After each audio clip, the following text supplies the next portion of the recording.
biasanya menu ini kapan cocok untuk disiapkan, Bu? Nah, meatball ini cocok sekali disiapkan untuk sore hari. Sambil kita nunggu suami pulang, kita bisa siapkan ini karena buatnya gampang banget. Wah, mantap. Hai pecinta rasa Indonesia, dan hari ini bukan cuma di Indonesia tapi sampai ke Swedia karena kita mau belajar di hari ketiga ini bagaimana cara memasak Swedish meatball and mashed potato dari generasi emas Eklesia. Kita saksikan. Halo sahabat kuliner, kali ini kami dari generasi emas, generasi yang sudah senior ya, kami akan membuat meatball and mashed potato. Saya ditemani oleh sahabat saya, Asna. Ya, Bu Asna, ya, kita akan pertama-tama akan membuat dagingnya dulu ya. Oke, mari kita mau lihat. Di sini kita siapkan 2 macam daging. Kita bisa membuat dari daging sapi dan daging babi. Kebetulan saya menggunakan daging babi, tapi bisa diganti dengan daging ayam ya, nggak apa-apa. Daging ayamnya kalau bisa dada dan paha ya, supaya tidak terlalu, kalau dada itu agak kesat, jadi kita bisa campurkan dengan daging paha yang agak berminyak sedikit ya. Di sini saya sudah campur daging babi dan daging sapi. Kenapa kita tidak menggunakan semuanya daging sapi? Kalau kita menggunakan daging sapi, nanti rasanya akan keras seperti itu ya. Supaya ada sedikit juicy, ditambahkan dengan daging babi. Setelah itu, Bu Asna tolong kita akan masukkan 1 buah telur. Ya. Lalu kita campurkan dengan ini adalah bisa menggunakan roti tawar ataupun ini adalah tepung roti ya. Lalu ditambahkan dengan susu. Nanti detail daripada resep ini akan diberikan secara tertulis. Jadi ini campuran susu bubuk dengan tepung roti yang akan kita berikan air supaya dia bisa menyatu. Tolong diaduk. Ini. Ya. Sambil ini diaduk, kita boleh memasak ini adalah bawang bombay yang sudah dicincang, lalu bawang putih, ya. Ini sebaiknya dimasak dulu supaya nanti tidak terlalu bau ya ketika dicampurkan ya. Mari kita tumis dulu sebentar saja.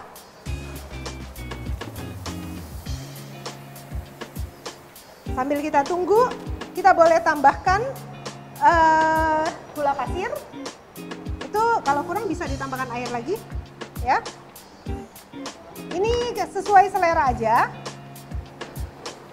Gula pasir. Lalu ini adalah lada bubuk, ya. Bagi yang tidak suka lada, ini boleh di skip. Tapi sebaiknya ini dipakai karena akan memberikan rasa yang berbeda, harum.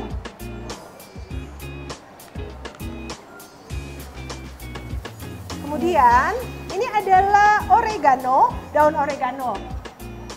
Ini boleh dipakai, boleh tidak ya, sesuai selera. Nah, ini kita campurkan.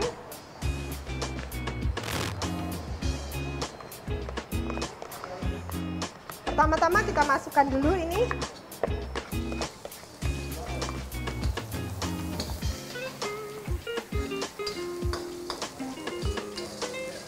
Kita tumis sampai harum, jangan terlalu lama supaya tidak gosong.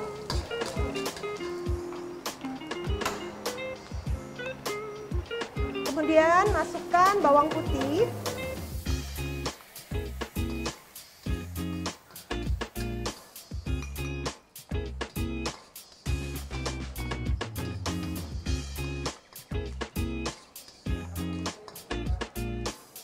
Ini kita belum memberikan garam, tolong diberikan garam. Sendoknya mana? Udah, itu aja, tuang di sini aja.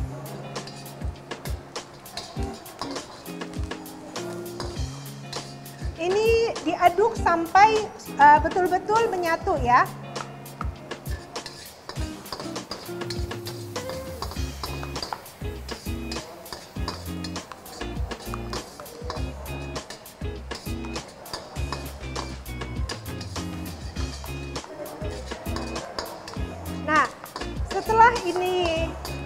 harum, kita matikan.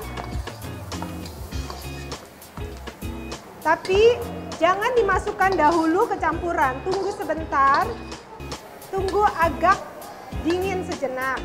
Agak hangat-hangat ya. Ini kan masih panas sekali.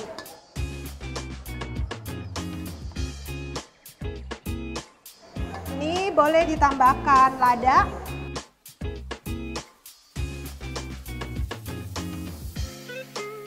Ya. Kita akan masukkan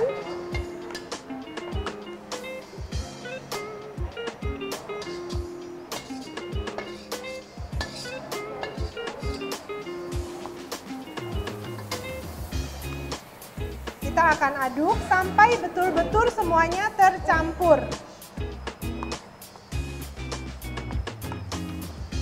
Nah, dagingnya tercampur, kita bulat-bulatkan untuk kemudian kita goreng ya. Tapi teman-teman boleh goreng sebentar, lalu masukkan dalam oven atau digoreng sampai matang dengan api yang kecil. Ini saya sudah berikan minyak, lalu saya kasih margarin. Supaya nanti hasilnya lebih harum.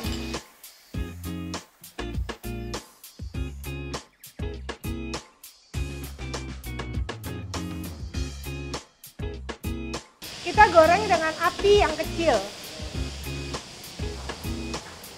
Silakan.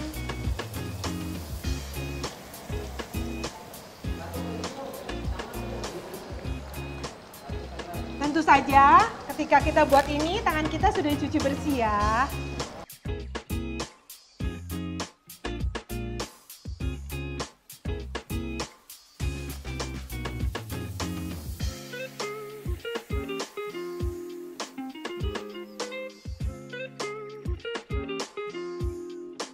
Ingat ya ibu-ibu, bapak-bapak, adik-adik, ini digorengnya nggak boleh apinya besar. Nanti luarnya sudah gosong, dalamnya belum mateng.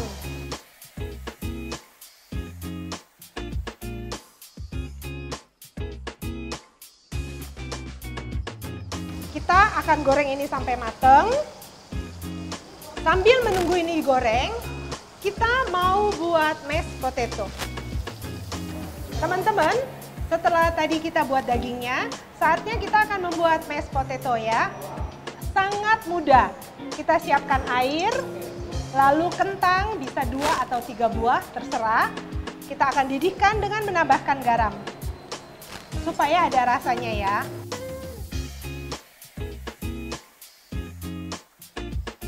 Nah, kita tunggu ya sampai kira-kira 20 menit. Lalu nanti kita haluskan ya menggunakan saringan seperti ini. Dan ingat ketika menghaluskan jangan sering-sering diaduk. Karena kentang itu mengandung tepung ya. Nanti kalau kita aduk nanti akan lengket seperti itu ya. Nah, setelah ini mendidih, kita hancurkan dengan lembut dan inilah hasilnya. Ketika kita hancurkan, setelah hancur, jangan lupa teman-teman tambahkan butter atau mentega, terserah. Tetapi saya sarankan butter karena dia lebih harum ya. Kita gunakan butter. Lalu diberikan garam. Sedikit aja ya.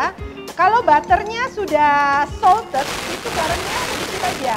Tapi kalau butternya unsalted, boleh kita tambahkan garamnya lebih. Susu. Lalu kita beri susu.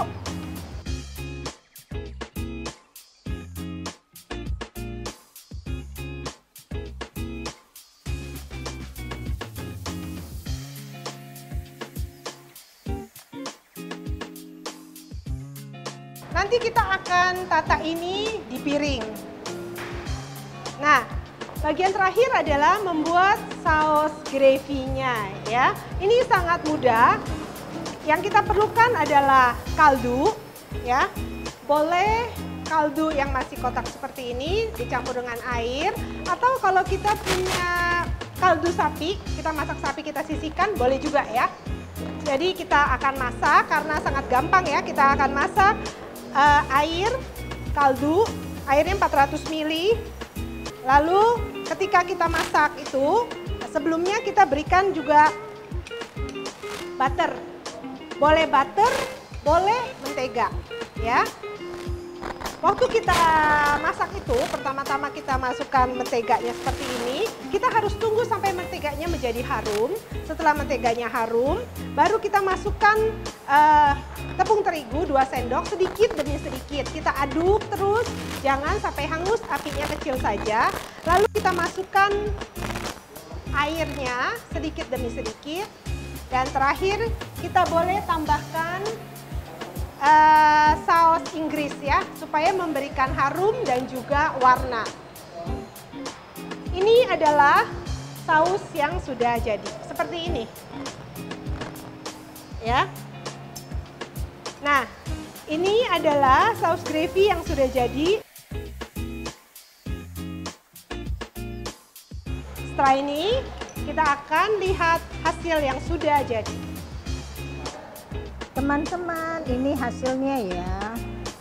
Nah, kita bisa menambahkan happy birthday untuk acara ulang tahun. Yang terakhir adalah kita berikan saus gravy di atas meatball ini.